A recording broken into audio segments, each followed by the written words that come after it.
ಊರು ಬಿಟ್ಟು ದುಡಿಯಬೇಕು ಅಂತ ಬೆಂಗಳೂರಿಗೆ ಬಂದವರಿಗೆ ಅಥವಾ ಓದಬೇಕು ಅಂತ ಊರು ಬಿಟ್ಟು ಹಾಸ್ಟೆಲ್ ಪಿಜಿಯಲ್ಲಿ ಇರುವವರಿಗೆ ಅಪ್ಪ ಅಮ್ಮ ಕರೆ ಮಾಡಿ ಕೇಳ್ತಾರೆ,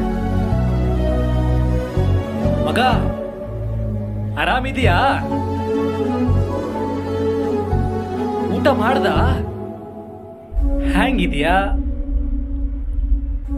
ಅಂತ ಕೇಳ್ತಾರೆ. ಆದರೆ ಅದೆಷ್ಟೋ ಸಲ ಹುಷಾರಿಲ್ಲದಿದ್ದರೂ ಅಮ್ಮ ಆರಾಮಾಗಿದ್ದೀವಿ, ಊಟ ಸೇರದಿದ್ದರೂ ಎಲ್ಲ ತಿಂತಾ ಇದ್ದೀವಿ ಅಂತ ಸುಳ್ಳು ಹೇಳ್ತೀವಿ. ಯಾಕಂದ್ರೆ ಆ ಹೆತ್ತ ಜೀವಗಳು ನಮ್ಮ ಬಗ್ಗೆ ಯೋಚನೆ ಮಾಡ್ತಾ ಇರ್ತವೆ ಅಂತ.